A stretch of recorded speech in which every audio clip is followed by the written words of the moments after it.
오늘도 예배 자리에 오신 우리 성도님들을 주님의 이름으로 축복합니다. 우리 옆 사람에게 큰 은혜 받으시기를 바랍니다. 서로 축복하면서 인사하겠습니다. 네, 큰 은혜 받으시기를 축복합니다. 데살로니가전서 2장 13절 말씀을 우리 먼저 한번 살펴보도록 하겠습니다. 우리 함께 읽어볼까요? 시작. 하나님의 말씀을 받을 때에 사람의 말로 받지 아니하고 하나님의 말씀으로 받음이니 진실로 그러하도다. 이 말씀이 또한 너희 믿는 자 가운데서 역사하느니라. 아멘. 우리가 이 시간 하나님의 말씀을 함께 나눌 텐데요, 말씀을 들을 때에 우리는 어떠한 자세로 하나님의 말씀을 들어야 될까요? 누군가는 이 시간 이 말씀을 저의 말로 듣는 사람이 있을 거예요. 저 목사님이 하시는 말, 저 목사님이 열심히 준비해서 하시는 설교로 듣는 분이 있을 거예요. 또 어떤 분은요, 이 시간 저를 통해서 증거되어지는 것을 하나님의 음성으로 듣는 분이 또 있으시다라는 거예요. 이 말씀이 하나님의 말씀으로 듣는 사람은 어떻게 될까요? 듣는 그 말씀이 마지막 부분을 보면요, 그 믿는 자 가운데서 역사하신다라고 이야기하고 있어요. 그러니까 이 시간 제가 증거하는 이 하나님의 말씀을 사람의 음성, 목사님 말씀 잘 준비했네로 들으면 이성으로 가서 그것은 곧 사라지는 거예요. 그런데 그것을 제 뒤에 있는, 보이십니까? 제 뒤에 있는 하나님 보이세요? 그 하나님의 음성으로 들으시면 그 하나님의 말씀이 어떻게 돼요? 내 삶 가운데, 내 영혼 가운데 역사하신다라고 이루어지고 있어요. 그래서 이 시간 증거되어지는 말씀을 하나님의 음성으로 들으시기를 축복합니다. 네, 사람의 말이 아니라 하나님의 말씀. 오늘 하나님이 나한테 뭐라고 말하나, 이거를 잘 듣고 그 말씀 붙잡고 오늘 기도하시는 거예요. 그러면 그 말씀이 내 영혼과 삶 가운데 이루어질 줄을 믿습니다. 이제 오늘과 내일 오전에는 이제 제가 말씀을 증거할 텐데요, 지난주 기도회 때의 설교에 이어서 저는 이번 집회 때 엘리야에 대해서 함께 살펴보려고 합니다. 엘리야가 갈멜산에서 하늘로부터 무엇을 받았죠? 응답의 불. 우리 기성 목사님이 어제 하셨죠? 하늘로부터 응답의 불을 받은 것을 이제 이틀 동안 함께 살펴보도록 할 텐데, 지난주 말씀을 이제 기억하실지 모르겠지만 지난주의 말씀은 엘리야가 하나님께 드렸던 기도의 내용에 대해서 함께 살펴봤어요. 그래서 그 엘리야의 기도가 바알 선지자들의 기도와 무엇이 달랐는가를 이제 함께 살펴봤는데, 그것은 이제 지난주의 내용이고, 오늘부터 이제 살펴볼 것은 그 기도의 내용이 아니라 그 기도를 하나님께 드리기 위해서 엘리야가 어떠한 행동, 어떠한 모습을, 어떠한 자세를 가졌는지에 대해서 함께 살펴보는 그러한 시간을 가져보도록 하겠습니다. 자, 먼저 배경을 살펴보면요, 갈멜산이라는 곳에서 이제 영적 전쟁이 한판 이루어지게 됩니다. 바알 선지자들 450명과 엘리야 혼자 450대 1의 싸움을 지금 이제 앞두고 있는 것이에요. 이스라엘의 영적인 운명을 결정짓는 굉장히 중요한 그러한 전쟁이 되는 것이죠. 먼저는요, 이 바알 선지자들 450명이 하나님께 기도를 하기 시작했어요. 그들이 바알을 간절히 부르면서 우리 방금 막 찬양하고 기도하고 막 이랬던 것처럼 바알 선지자들이 바알을 부르기 시작합니다. 그런데 그렇게 열심히 바알이여 응답하소서, 바알이여 응답하소서 막 춤도 추고 칼과 창으로 자기의 몸에 막 이렇게 막 피도 내면서 그랬어요. 그런데 결과가 어땠을까요? 바알한테 기도하면 응답이 있다 없다? 자신이 별로 없네. 응답하시나 봐요. 바알도 바알에게 기도하면 응답이 있다 없다? 없다. 열왕기상 18장 29절 말씀을 보면 이렇게 말합니다. 마지막 부분을 보면요, 그들이 바알에게 새벽부터 저녁까지 기도했거든요. 그런데 결과가 뭐냐면 아무런 소리도 없었고 아무런 응답도 없었고 아무도 그들을 돌아보는 자가 없었다라고 말하고 있어요. 네. 당연하죠. 바알은 존재합니까? 안 존재합니까? 존재하지 않아요. 바알은 진짜입니까? 가짜입니까? 가짜잖아요. 그러니까 아무리 기도해도 응답이 없는 거예요. 기도의 대상이 존재하지 않는다라는 것이었어요. 자, 이제 누구의 순서가 왔습니까? 엘리야의 순서가 온 거예요. 그들은 처절하게 실패했어요. 이제 엘리야가요 이렇게 말합니다. 모든 백성들 다 나에게로 와라라고 말해요. 그러니까 이스라엘 모든 사람들이 엘리야 앞에 이렇게 몰려오게 됩니다. 자세히 보라고 하는 거죠. 내가 하는 행동을. 자, 그러면서 이제 백성들을 다 모아놓고 엘리야가 가장 첫 번째로 한 행동이 있었어요. 그게 오늘 우리가 함께 나눌 설교의 핵심인데요. 열왕기상 18장 30절 말씀, 엘리야가 뭐 하는지 보는 거예요. 함께 읽겠습니다. 시작. 엘리야가 모든 백성을 향하여 이르되 내게로 가까이 오라. 백성이 다 저에게 가까이 오매 저가 무너진 여호와의 단을 수축하되. 아멘. 엘리야가요, 오늘 하늘로부터 그 하나님의 응답의 불, 그 능력의 불, 그 권능의 불을 받기 위해 가장 먼저 한 행동이 뭡니까? 가장 먼저 한 행동이 뭐예요? 제가 색깔까지 칠했는데, 네, 그 뭐냐면 맨 마지막을 보면 여호와의 무너진 단을 수축했다라는 것이에요. 이번 집회의 주제가 뭡니까? 함께 읽어볼까요? 시작. 권능을 받아서 증인이 되자라는 것이었어요. 권능을 받아서 증인이 되자. 우리 성도님들이 권능을 받아서 하나님의 증인이 되기를 축복합니다. 이 증인이 전도하는 증인이 될 수도 있고, 하나님이 내 삶 가운데 기적과 역사를 이루어서 그것을 간증하는 증인이 될 수도 있는 거예요. 우리가 하늘로부터 권능을 받아서 하나님을 증거하는 증인이 되어야 된다라는 거예요. 그런데 그 권능은 샤샤샤 하면 받을 수 있습니까? 내가 막 3시간, 5시간, 10시간 기도하면 권능 받을 수 있어요? 아니에요. 내 힘으로는 받을 수 없다라는 거예요. 이 권능 어디에서 오는 겁니까? 하늘로부터 오는 거예요. 하나님이 주시면 오늘 당장이라도 받을 수 있는 거예요. 하나님이 안 주시면 뭐 밤낮 금식 기도해도 못 받는 거예요. 근데 그러한 응답, 하늘로부터 임하는 그 응답의 불을 우리가 받기 위해서는 뭘 해야 되냐면, 첫 번째로 여호와의 단을 수축해야 된다라는 것이에요. 이게 뭘까라는 거죠. 그것을 우리가 오늘 여호와의 무너진 그 제단을 수축하는 방법에 대해서 6가지로 우리가 함께 살펴보도록 할 텐데요. 이 무너진 제단이 무엇인지, 저와 우리 성도님들의 삶과 영혼 가운데 무너진 게 있다라는 거예요. 내 삶 가운데 무너진 게 있어요. 내 영혼 가운데, 내 신앙 가운데 원래는 있었는데, 원래는 주셨는데 무너진 게 있다라는 거예요. 근데 오늘 하나님이 뭐라고 말해요? 그 무너진 거를 회복해야 된다라는 거예요. 그 무너진 제단을 다시 쌓아야 된다라는 거예요.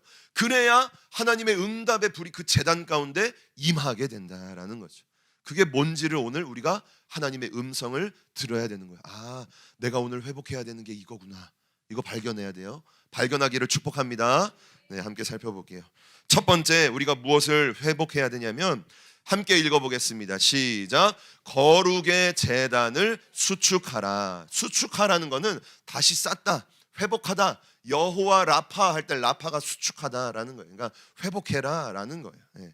뭘 회복해야 돼요? 첫 번째는 거룩. 거룩 회복하셔야 돼요. 저와 우리 성도님들이 거룩을 회복하셔야 돼요. 우리가 회복해야 될 것들이 많은 게 있지만 저는 가장 중요한 게 거룩이다라고 생각이 됩니다. 왜냐하면 이 거룩은 뭐냐면 하나님과의 관계거든요. 거룩을 잃어버리면 하나님을 만날 수 없는 거예요. 거룩을 회복하면 하나님을 회복할 수 있는 거예요. 그렇기 때문에 첫 번째로 회복해야 돼요. 이사야 59장 2절 말씀 우리 함께 읽어보겠습니다. 시작. 오직 너희 죄악이 너희와 하나님 사이를 갈라놓았고 너희 죄가 그의 얼굴을 가리어서 너희에게서 듣지 않으시게 함이니라. 아멘. 우리가 열심히 기도하는데 하나님의 얼굴을 샥 가려버리는 게 있어요. 우리가 열심히 기도하는데 하나님의 귀를 싹 닫아버리는 게 있대요. 그게 뭐래요? 죄. 우리가요, 이번 집회, 제가 이건 집회 전부터 이제 준비한 말씀인데, 이번 집회 때 보면 하나님이 그걸 원하는 것 같아요. 회개를, 첫날부터 이 회개의 영을 하나님이 막 부어주시더라고요. 제가 이렇게 기도하면서 보는데 우리 담임 목사님께서 저녁에 회개를 딱 선포를 하시는데 회개의 천사가 싹 임하는 거예요. 근데 그 회개의 천사의 모습이 어떠냐면요, 그 옷이 이렇게 원래는 이렇게 흰 옷을 이렇게 입고 있는데 그런 옷이 아니라 재의 옷을 이렇게 막 잿빛 옷, 회색 옷을 이렇게 입고 있어요. 그러면서 이렇게 천사가 운행하면서 뭘 뿌리냐면요, 먼지를 막 뿌리는 거예요. 구약에 보면 그런 내용이 나오죠. 구약에 보면 회개를 하는데 제 옷을 입고 먼지를 뿌리면서 하나님께 회개하는 그러한 선지자들의 모습이 보이는데, 그러한 영이 막 임하는, 그러면서 우리 성도님들 가운데 눈물이 터지고 하나님께 회개하고 부르짖는 그러한 은혜가 있는 것 같아요. 이사야 59장 2절 말씀을 보면 하나님과 우리의 사이를 갈라놓는 것이 있는데 그게 죄다라고 이야기하고 있어요. 우리가 이 세상 가운데 살면서 알게 모르게 짓는 죄가 있다 없다? 있다. 너무 많죠.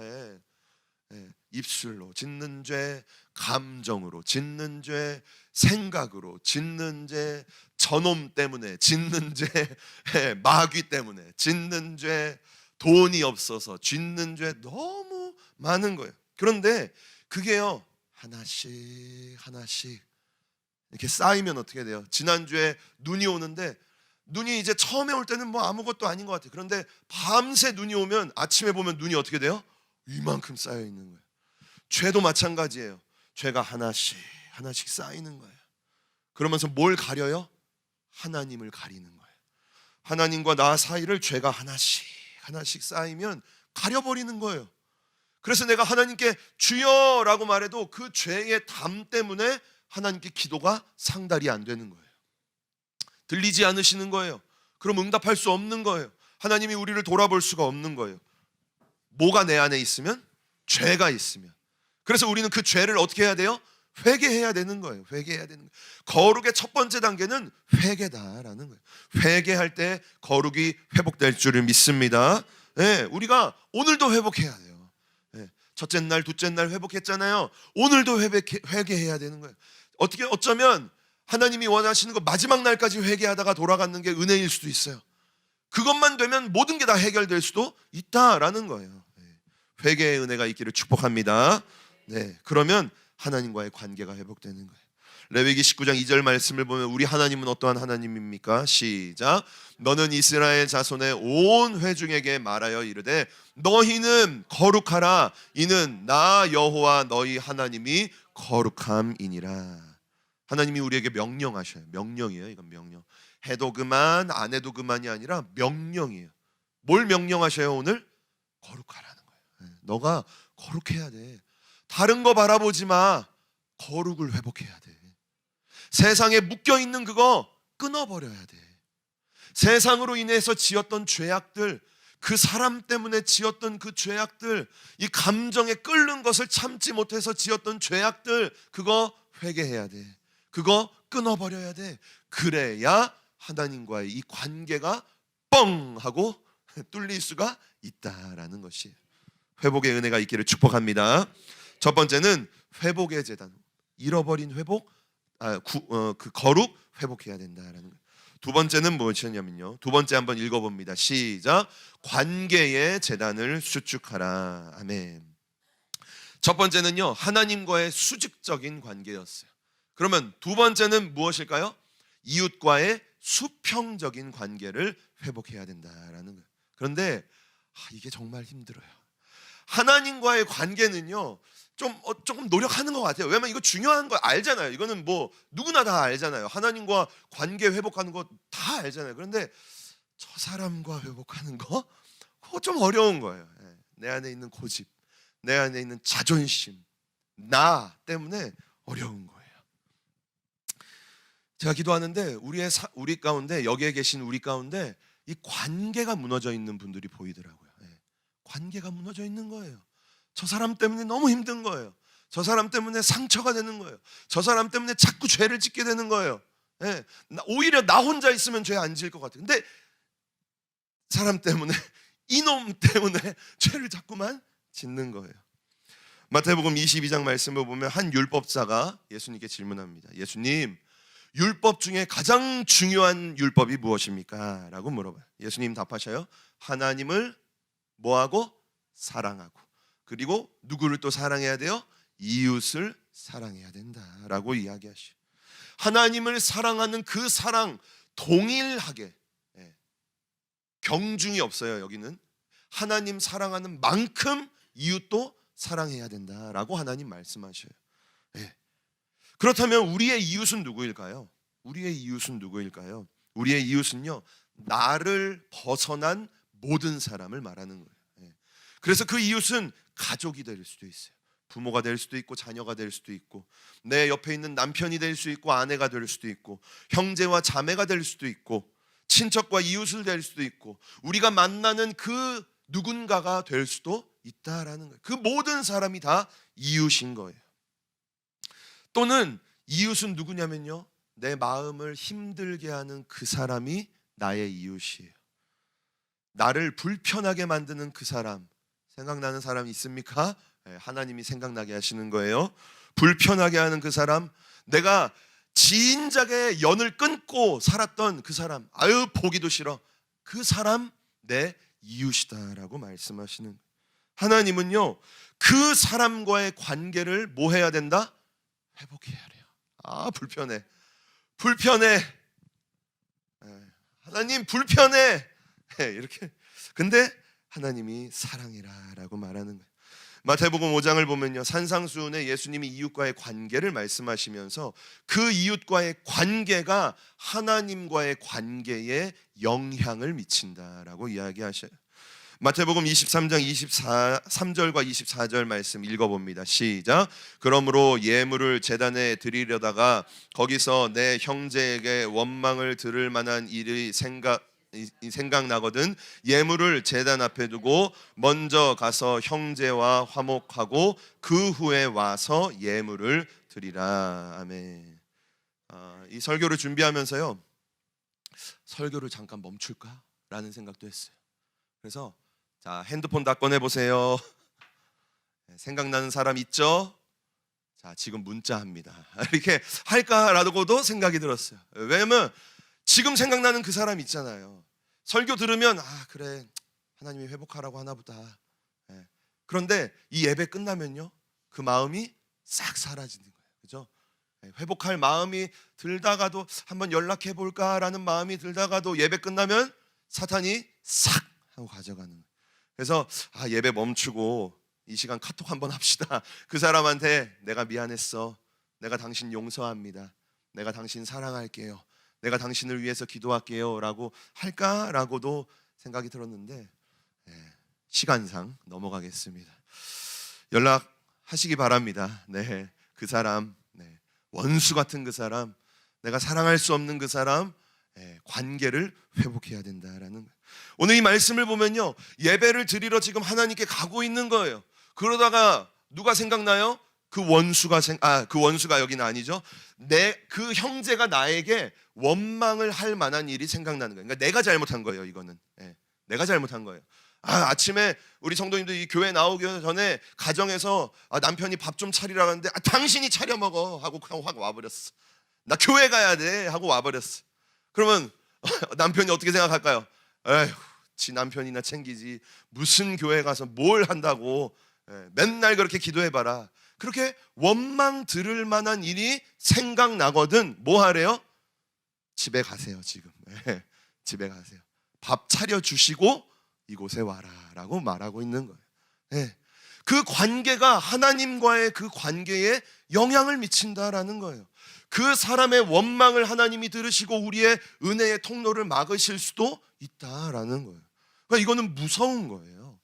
하나님과의 관계는 우리가 막 벌벌 떨면서 내 옆 사람과의 관계는요 그냥 뭐 하고 신경 안 쓸 수가 있다라는 거예요. 그러면 된다 안 된다? 안 된다.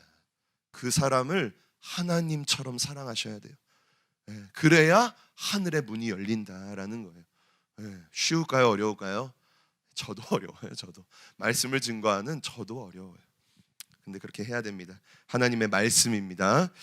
마가복음 11장 25절 말씀을 보면 이번엔 반대예요. 함께 읽어보겠습니다. 시작. 서서 기도할 때에 아무에게나 혐의가 있거든 용서하라. 그리하여야 하늘에 계신 너희 아버지께서도 너희 허물을 사하여 주시리라 하시니라. 아멘. 이번엔 반대예요. 아까는 내가 잘못한 거예요.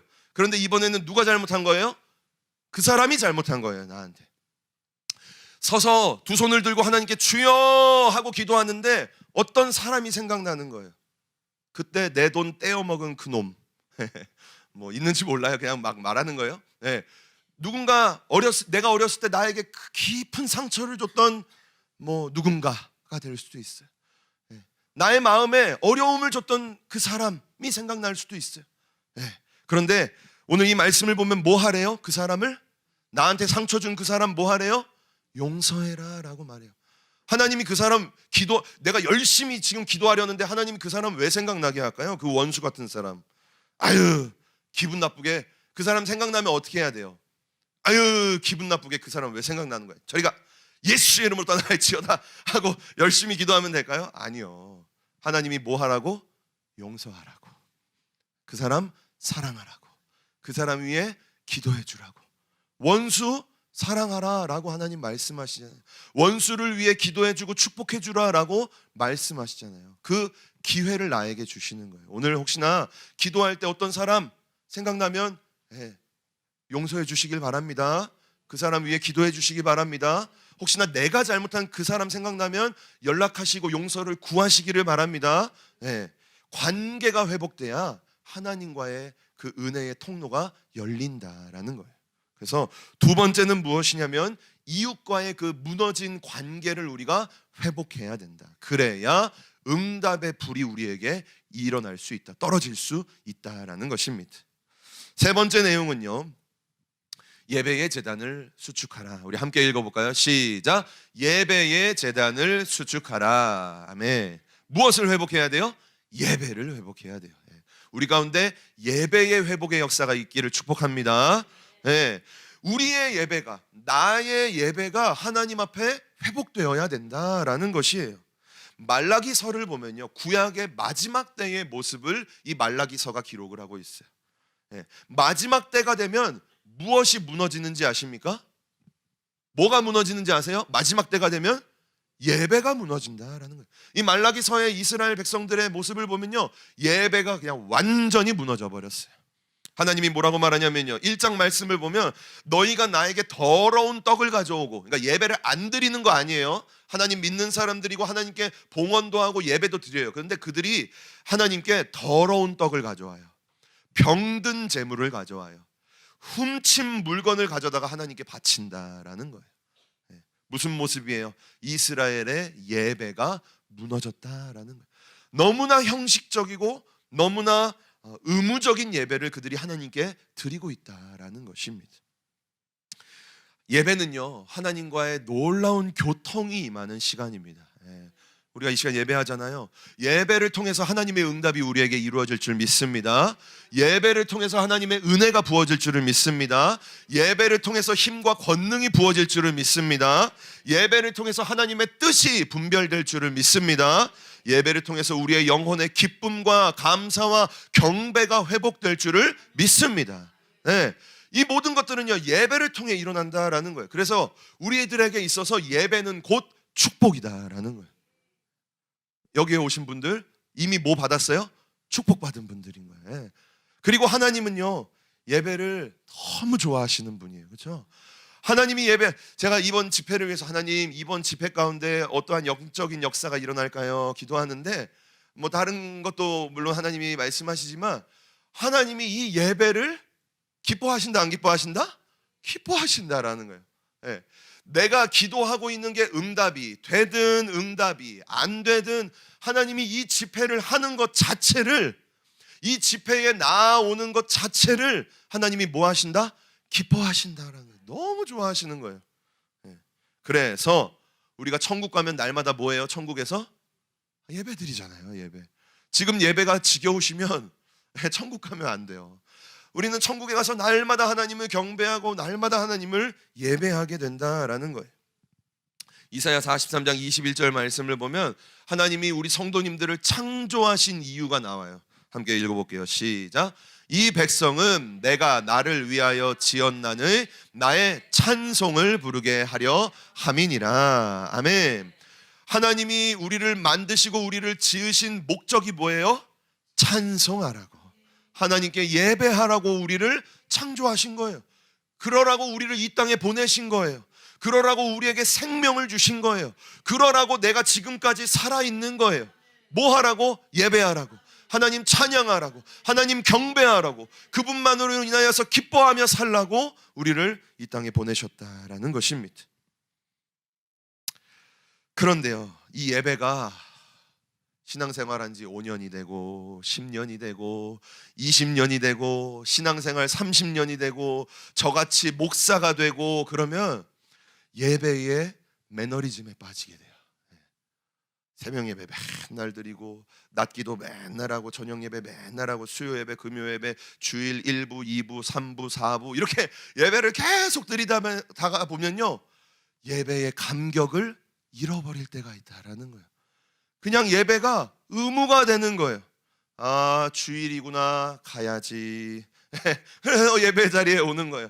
아, 이번에 집회 또 하는구나, 와야지 해서 그냥 아무 생각 없이 그냥 이 자리에 와서 예배할 때가 있다 없다? 있다.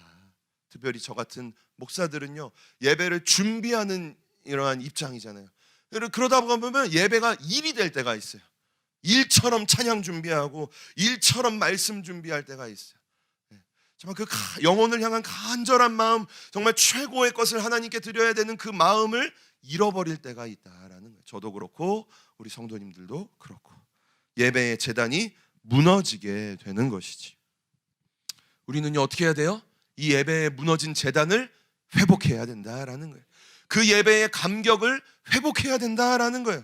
그 예배를 통해 누렸던 그 은혜를 다시 한번 간구하고 사모해야 된다라는 거예요. 하나님, 내 마음이 어찌나 이렇게 식었습니까? 좀 제발 이 가슴을 치며 그때 주셨던 그 은혜, 그 영광, 그 사랑, 주님을 향한 뜨거운 열정, 예배 자리에 오기만 하면 막 예배 눈물이 막 줄줄줄줄줄 1부, 2부, 3부, 4부 예배 드릴 때마다 목사님 똑같은 설교하는데 똑같이 은혜가 돼요. 그 은혜가 우리 가운데 회복돼야 내가 살 수 있다라는 거예요. 이 예배에 은혜가 없으니까 내가 이렇게 사는 게 아니냐라는 것이. 요한복음 4장 23절 함께 읽어봅니다. 시작. 아버지께 참되게 예배하는 자들은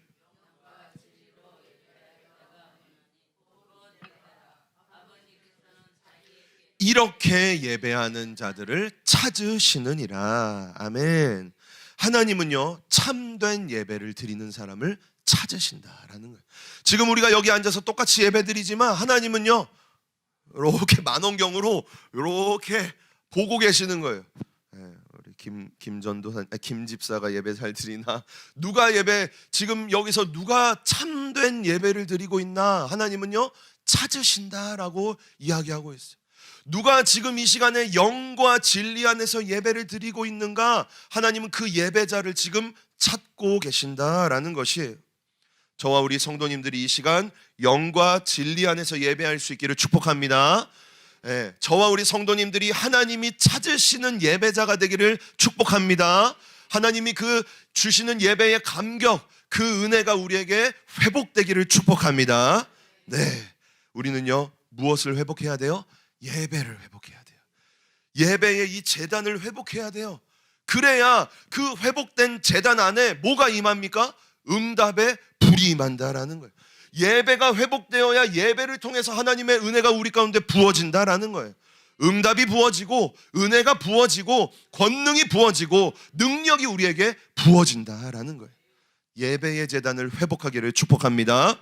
네 번째 회복해야 될 것은 함께 읽어봅니다. 시작. 삶의 제단을 수축하라. 우리의 삶이 회복되어야 되는 거예요. 신앙도 회복되어야 되지만 동시에 삶이 회복되어야 되는 거예요. 우리의 가정에서의 모습, 직장에서의 나의 모습, 교회에서의 나의 모습, 내가 있는 곳에서의 나의 모습이 주님 안에서 회복되어야 된다라는 것이에요. 이사야 말씀을 보면 하나님이 이스라엘 백성들에게 이렇게 이야기하십니다. 야야야야야야. 하나님이 말하는 거예요. 야야야야. 더 이상 내가 예배 너희 기도를 못 듣겠어. 기도 좀 그만해. 야, 저 다 집에서 가. 다 성전에서 나가. 하나님이 말씀하십니다. 저기 김 목사야, 저 성전 문 좀 잠가라 라고 하나님이 말씀하시는 거예요. 그 이유가 뭘까요? 이사야 1장 15절 말씀 보면요, 함께 읽습니다. 시작. 너희가 손을 펼 때에 내가 내 눈을 너희에게서 가리겠고 너희가 많이 기도할지라도 내가 듣지 아니하리니 이는 너희 손에 피가 가득함이라. 아멘. 하나님이 눈을 가리신대요. 하나님이 귀를 막으신대요. 그 이유가 무엇입니까? 맨 마지막을 보면 이는이라고 말하죠. 뭐래요? 왜냐하면 너희의 손에 뭐가 가득해요? 피가 가득하다라는 거예요. 피가 가득하다라는 의미는 무엇이냐면요, 이사야 1장 16절에 그 의미가 나오는데 보시면 이렇게 말합니다. 마지막 부분을 보면 그 피라는 것은 너희의 악한 행실이다.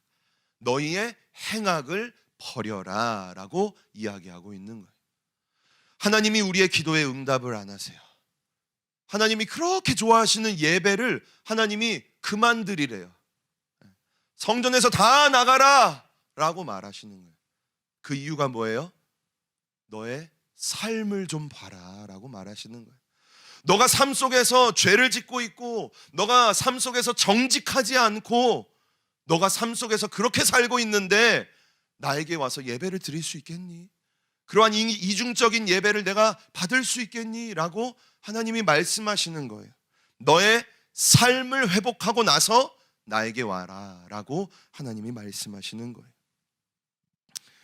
우리가요 가끔씩 뉴스나 신문을 보면요, 목사, 참 안타깝죠. 목사, 장로라는 그런 타이틀을 달고 있는데 어떠한 사건에 연루되거나 아니면 막 그 목사님이 한 그런 좀 거친 말 뭐 이런 것 때문에 막 이슈가 되거나 그러면은 그 뭐 우리 성도님들은 댓글 같은 거 안 보시겠지만 그 뭐 뻔하잖아요. 댓글 같은 거 보면 뭐라고 나올까요?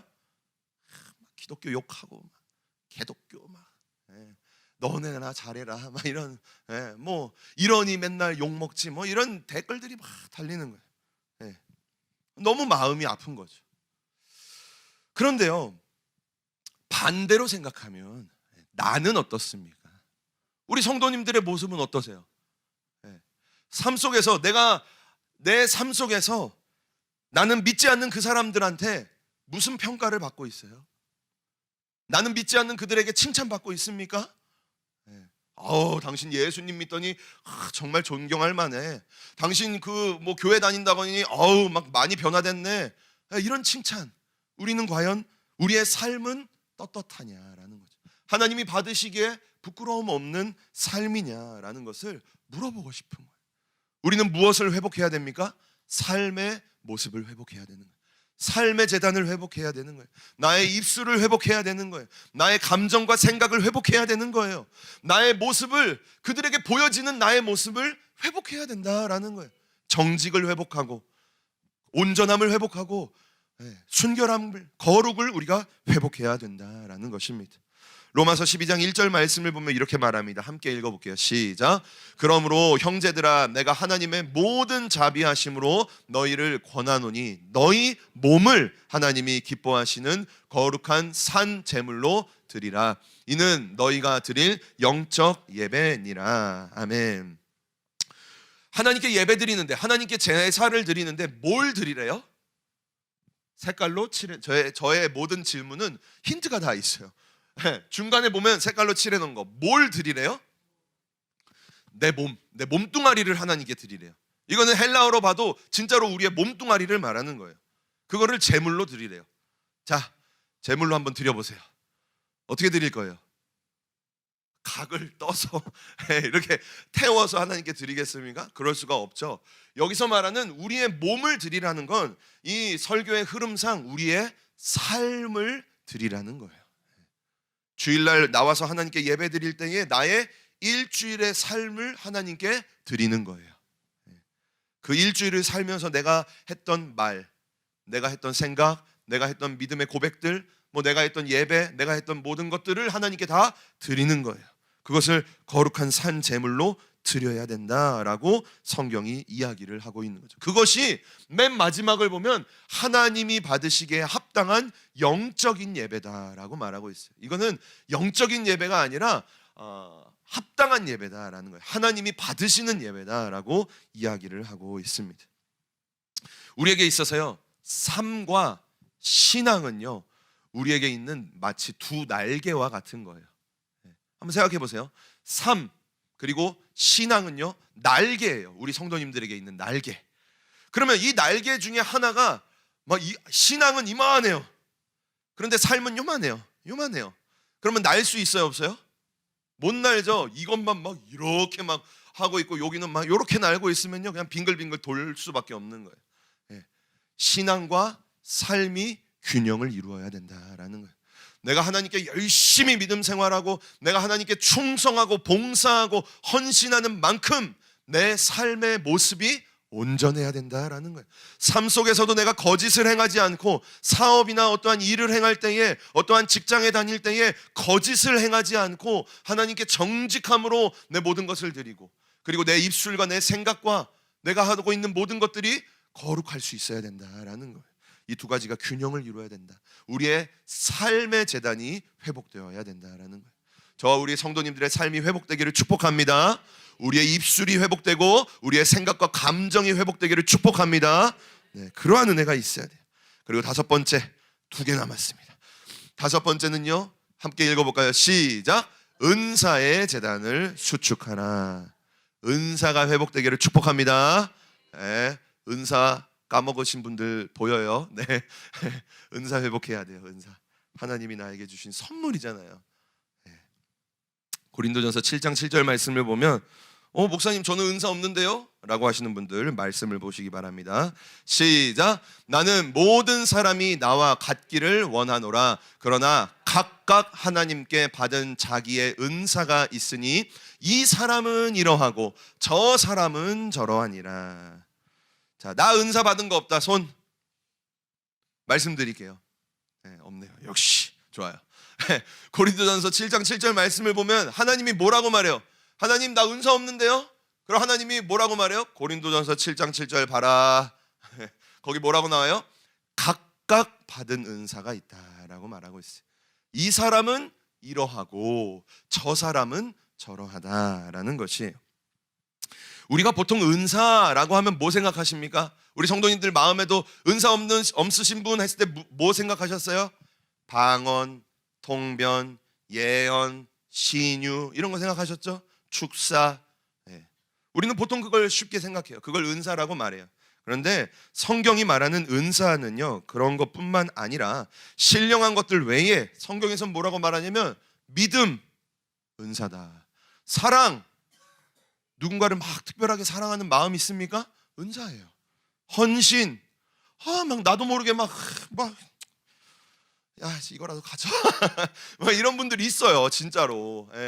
정말 돈 한 푼 없는데 그냥 야, 이거 200원 있는데 이거라도 가져가라 라고 하시는 분들이 있어요. 저 같은 사람은 200원 주는 게 아니라 좀 뭐 이렇게 10,000원 좀 이렇게 좀 제대로 줘야지. 그거 뭐 200원 줘서 도움이 돼. 근데 그 사람은요, 그 마음에 헌신이 있는 거예요. 사랑이 있는 거예요.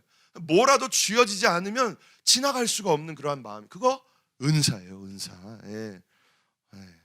그리고 가르침 은사입니다. 위로, 누군가를 그 사람하고만 말하면 막 위로를 얻어. 막 어떤 분하고 말하기만 하면 내 마음이 막 몽글몽글, 나도 모르는 눈물이 막 초르르 흘러요. 그거 은사예요, 은사. 하나님 주신 놀라운 은사예요. 그리고 누군가를 다스리는 거, 다스림도 은사입니다. 이렇게 사람들을 잘 모아가지고 그 사람들을 하나로 만들고 하나님의 교회로 세우고 이런 것들 은사라고 말하고 있는 거예요. 이러한 은사들이요, 우리에게 있다 없다? 있다라는 거예요. 각각 은사를 주셨다라고 이야기하고 있어요. 그런데 이러한 은사는요, 나를 위한 게 아니에요. 요거 헷갈리면 안 돼요. 은사는 나를 위한 것이 아니라 누구를 위한 거예요? 성도를 위한 거예요. 그리고 교회를 위한 것이다 라고 성경이 말하고 있어요. 그 은사를 통해. 그런데 은사를 제대로 사용하지 못하면 어떻게 됩니까? 하나님 은사 줬어요. 젊었을 때 10년 전에 20년 전에 은사 줬어요. 그런데 그 은사를 방치하고 소홀히 여기고 무시하고 그러면 어떻게 될까요? 은사의 재단이 무너져 버리면 어떻게 될까요? 은사가 슈르륵 사라져 버리는 거예요. 디모데 후서를 보면요, 바울의 영적인 아들이었던 젊은 디모데가 있는데 이 젊은 디모데도 그러한 실수를 범했던 것 같아요. 디모데전서 4장 14절 함께 읽습니다. 시작. 내 속에 있는 은사 곧 장로의 회에서 안수받을 때에 예언을 통하여 받은 것을 가볍게 여기지 말며. 아멘. 디모데가 장로들의 그 모임에서 안수를 받았어요. 뭐 자세한 건 모르겠어요. 그런데 그때에 뭐가 디모데에게 임했어요? 은사가 임한 거예요. 장로들이 기도할 때에 은사가 샥 하고 임했어요. 성령의 불이 슉슉 하고 임했어요. 그런데 그게 무슨 은사인지는 모르겠지만 이 디모데가 젊은 나이에 은사를 받은 거야. 그래서 어떻게 해버립니까? 그 은사를요, 가볍게 여겨버린 거예요. 우리 성도님들도 젊었을 때 자꾸 젊었을 때 얘기하는데 은사를 가볍게 여겨버린 거야. 여기서 말하는 가볍게 여기다라는 헬라어 원어의 뜻을 보면요, 무관심하다라는 거예요. 멸시하다라는 거예요. 등한시 여기다라는 거예요. 찔림이 있기를 바랍니다. 하나님이 나한테 은사 주셨는데요, 무관심한 거예요. 멸시한 거예요. 등한시 여긴 거예요. 특히 사역자들 태만한 거예요. 태만하다라는 의미가 있어요. 사용을 안 하는 거예요. 하나님이 사역자들한테 왜 줬을까요? 그거 아까 제가 왜 줬다 그랬죠? 나를 위해서 나 막 환상 보고 방언 통역하고 나 좋으라고 막 할렐루야 이러라고요? 아니요, 사용하라고, 부어주라고, 나눠주라고. 근데 사역자들 태만한 거예요. 가볍게 여긴 거예요. 그리고 주목하지 않다라는 의미가 있어요. 하나님은요, 인격적인 하나님이에요. 여기서 말하는 은사라는 것에는 헬라어 원어의 선물이라는 의미도 있어요. 하나님이 만약에 제가 우리 권사님 막 생각하면서 우리 권사님이 맨날 이거 물도 갖다 주시고 맨날 교회 오면 유자차도 타주시고 그래가지고 제가 우리 권사님 위해서 정말 선물 다 준비했어요. 그래서 우리 권사님한테 유자차 딱 주시길래 권사님 이거요 했어요. 그런데 제가 이제 집회 딱 끝나고 부엌에 갔는데 그 선물이 부엌 저 구석에 처박혀 있는 거예요. 그러지 않지만 예를 드는 거예요. 그러면 제 마음이 어떨까요? 뭐지? 실수하셨나 보다. 다음 주에 왔는데 그대로 있는 거예요. 다음 주일이 됐는데 그대로 있는 거예요. 그럼 제 마음이 어떨까요? 뭐지? 그 선물을 조용히 가져가겠죠. 하나님도 마찬가지예요.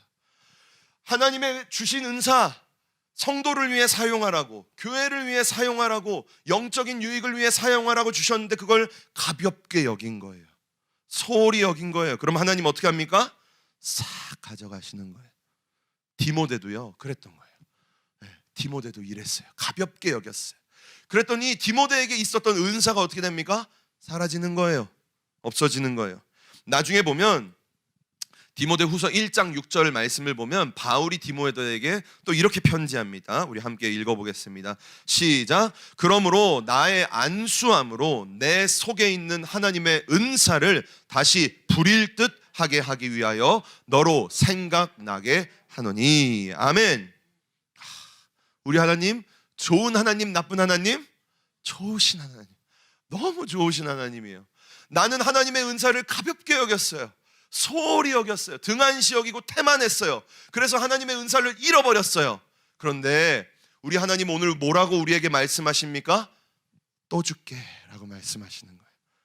그 식어진 은사, 그 사라져버린 은사 내가 또 줄게, 내가 회복시켜줄게 라고 이야기하고 있는 거예요.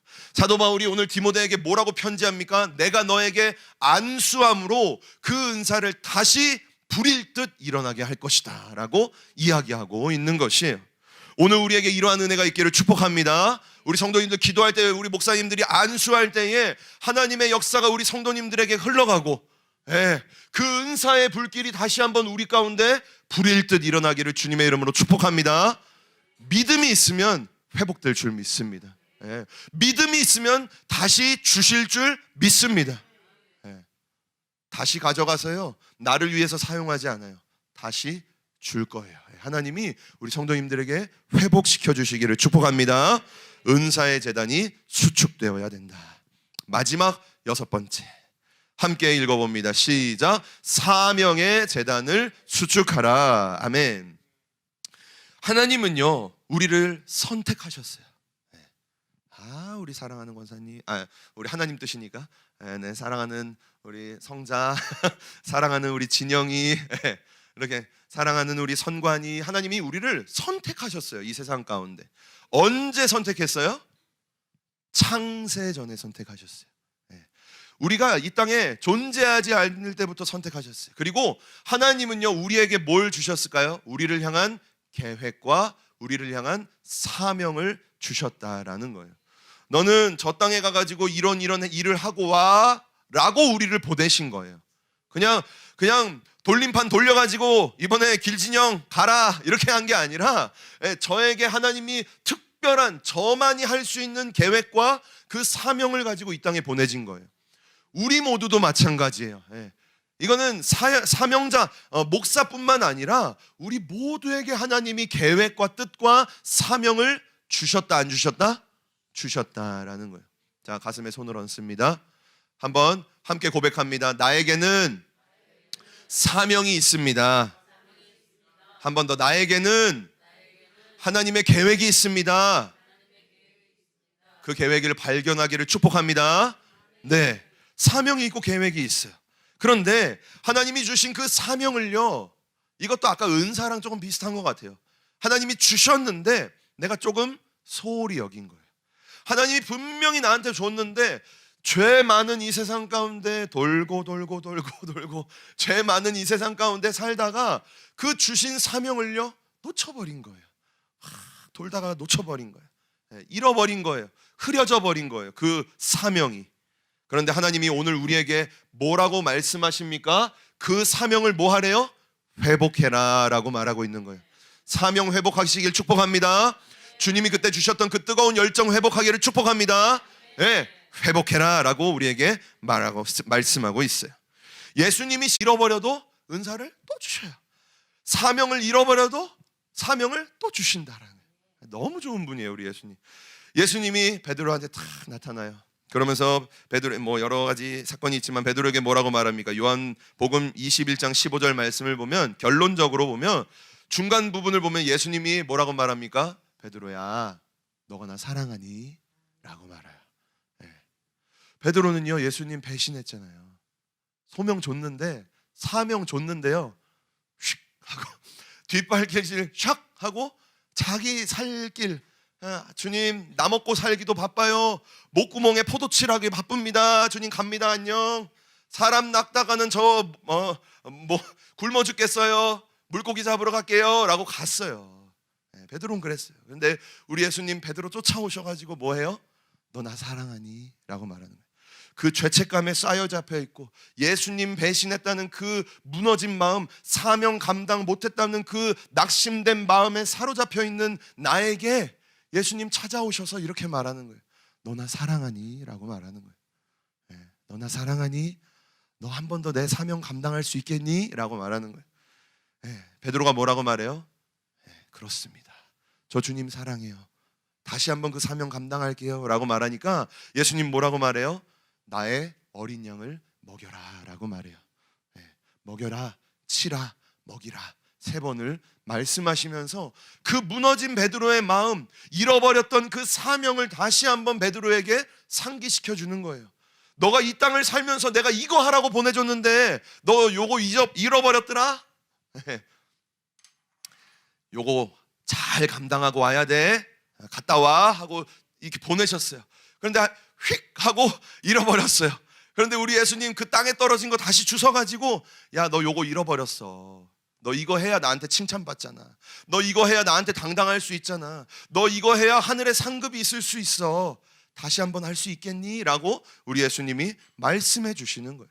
그 사명을 회복시켜 주신다라는 것입니다.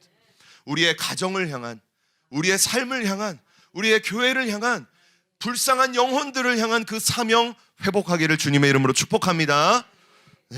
이 베드로뿐만 아니라 엠마오로 내려가고 있는 2명의 제자들이 있었어요. 이 사람들도요 주님이 주신 사명 휙 하고 뒷빙겨치고 엠마오로 내려가고 있었어요. 그런데 그 사명도 잃고 소망도 잃었던 그 2 사람한테 예수님이 나타나십니다. 그러면서 그들에게 하나님의 말씀을 해석을 해주셔요. 그러니까 예수님이 그리스도가 왜 죽어야 되고 그 그리스도가 살아나셔서 어떠한 역사를 이루실 것을 말씀을 통해 설명을 해주셔요. 그랬더니 그들의 마음이 어떻게 됩니까? 32절 함께 읽습니다. 시작. 그들이 서로 말하되 길에서 우리에게 말씀하시고 우리에게 성경을 풀어주실 때에 우리 속에 마음이 뜨겁지 아니하더냐 하고. 아멘. 하나님의 말씀이 선포될 때에 그들의 마음이 어떻게 됩니까? 뜨거워진다라는 거예요. 이 시간도 하나님의 말씀이 선포될 때에 우리 가운데 뜨거움이 임하기를 축복합니다. 잃어버렸던 그 사명이 회복되기를 축복합니다. 우리에게 주셨던 그 열정이 회복되기를 축복합니다. 말씀의 선포를 통해 그러한 역사가 일어난다라는 것이에요. 그런데 그들이 그 말씀의 불을 받고 끝났을까요? 아니에요. 그 말씀의 불을 받고 어떻게 했냐면요, 사명의 자리로 돌아갔다라는 거예요. 그들이 다시 한번 사명을 감당했다라는 거예요. 오늘 우리 성도님들이 하나님께 은혜를 받아서 어떻게 해야 돼요? 사명을 감당해야 된다라는 거예요. 집에 가셔서 사명을 감당하고 직장에 가서 사명을 감당하고 하나님이 나에게 보내주시는 그 자리에서 사명 감당해야 된다라는 거예요. 은혜 받아서 사명 감당하기를 축복합니다. 그들은요 엠마오로 가다가, 이 엠마오로 가는 건요 세상으로 가는 것이었어요. 돌이켜서 예루살렘으로 다시 돌아가요. 그 사명의 자리로 죽으면 죽으리라 돌아가는 그러한 역사가 있었다라는 것입니다. 우리가요 이 사명의 재단이 회복될 때에 하나님이 우리에게 뭐 주실까요? 권능 주신다라는 거예요. 왜요? 이거 없으면 사명 감당할 수 있습니까? 없어요. 가정에서 이거 없으면 감당할 수 있어요? 그 남편, 그 자녀, 내가 막 이성적으로 야 성경 좀 펴서 봐라 이런다고 그 사람이 돌아옵니까? 아니요. 하나님이 주시는 권능으로 사로잡아야 돌아온다라는 거예요. 가정에서도, 직장에서도, 교회에서도 우리가 있는 그 자리에 사명을 받아야 된다. 사명을 회복할 때에 권능의 불이 우리에게 임하게 된다라는 것입니다. 말씀의 결론을 맺겠습니다. 우리는 우리가 회복해야 될 6가지의 내용을 우리가 함께 살펴봤어요. 거룩을 회복해야 돼요. 이 거룩은 하나님과의 관계예요. 죄를 회개하셔야 되고 더 순결하고 더 거룩해야 돼요. 기도할 때 보면요 하나님이 우리 성도님들에게 천사를 통해서 이렇게 옷을 이렇게 싹 입혀주실 때가 있어요. 어떤 분은 비단 같은 옷을 이렇게 입혀주실 때가 있어요. 그런데 어떤 분은요 옷을, 비단이긴 해요, 옷을 입혀주기는 하는데 속옷만 이렇게 입혀줄 때가 또 있어요. 부족한 거죠 조금. 우리는요 하나님과의 그 관계 가운데 우리는 순결한 신부로 하나님께 나아가야 되는 거예요. 묶여있는 그 세상의 것들 끊어버리시기를 축복합니다.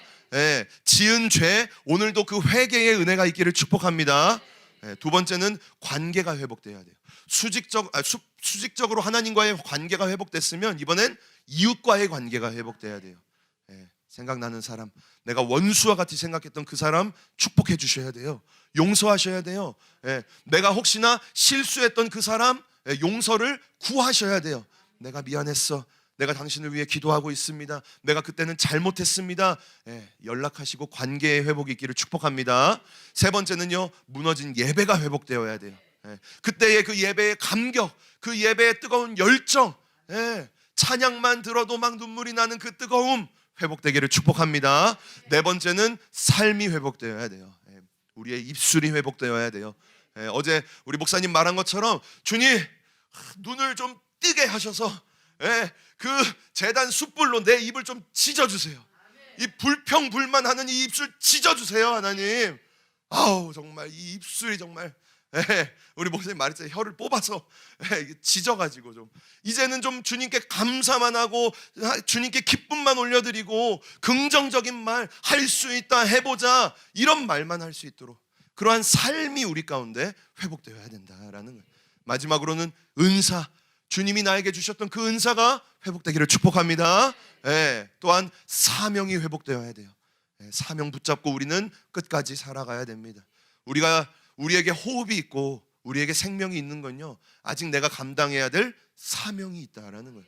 그 사명 다 완수하면요 그냥 두 손 들고 기쁨으로 가면 되는 거예요. 뭐 미련이 있습니까? 예, 가족 구원 다 했으면 이제는 가면 되잖아요. 뭐 천국 가서 기쁘게 놀면 되는 거죠. 하나님과 함께. 예. 이러한 모든 무너진 재단들이 우리에게 회복될 수 있기를 주님의 이름으로 축복합니다.